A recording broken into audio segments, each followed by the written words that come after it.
Now I am going to dictate a legal passage at the rate of 120 words per minute based on latest Supreme Court judgment. Let's start. At the outset, it appears pertinent to reiterate the settled position that the doctrine of lease pendants as provided under Section 52 of the Act does not render all transfers parental to be void ab initio. It merely renders rights arising from such transfers as subservient to the rights of the parties to the pending litigation and subject to any direction that the court may pass thereunder.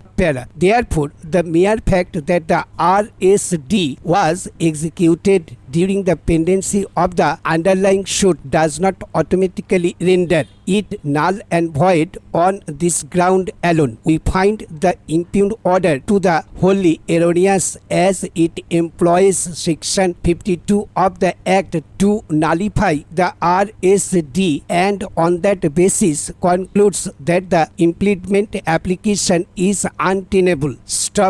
Contrary to this approach of the High Court, the law on implement of subsequent transferees as established by this court has evolved in a manner that liberally enables subsequent transferees to protect their interests in recognition of the possibility that the transferor parental may not defend the title or may collude with the plaintiff therein. See the decision of this court in Amit Kumar Shah versus Farida Khatun within bracket 2005-11 SCC 403 and A. Nawab John versus V.N. Subramaniam within bracket 2012-7 SCC 738 Similarly, we also find fault with the order of the ADJ and its misplaced reliance on Bibi Jubeda within bracket Shupra. The only principle emerging from the judgment of this court in Bibi Jubeda within bracket Shupra is that transferees parental cannot seek implement as a matter of right, and to that extent we agree with the ADJ. However, Bibi Jubeda within bracket Shupra does not place a bar on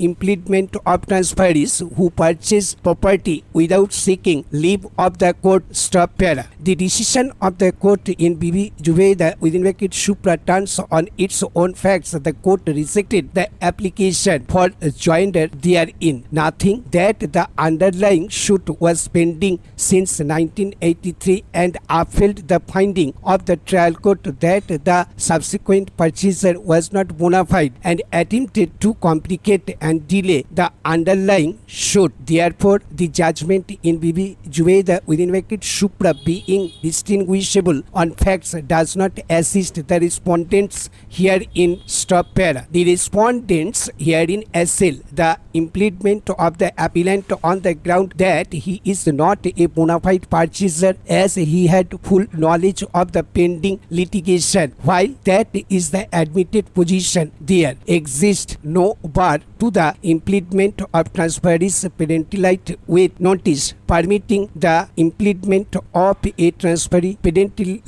is in each case a discretionary exercise undertaken to enable a purchaser with a legally enforceable right to protect their interest, especially when the transferor fails to defend the suit or where there is a possibility of collusion.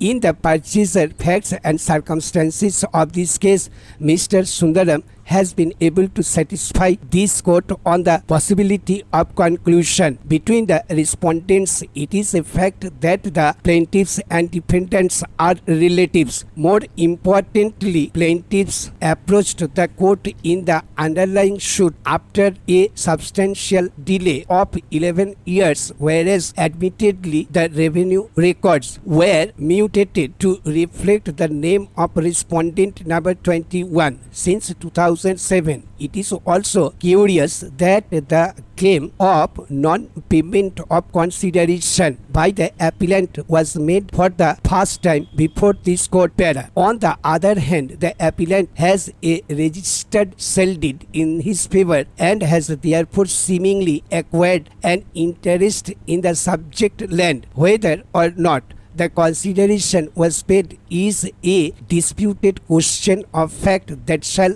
be determined by the trial court. Stop. Thank you.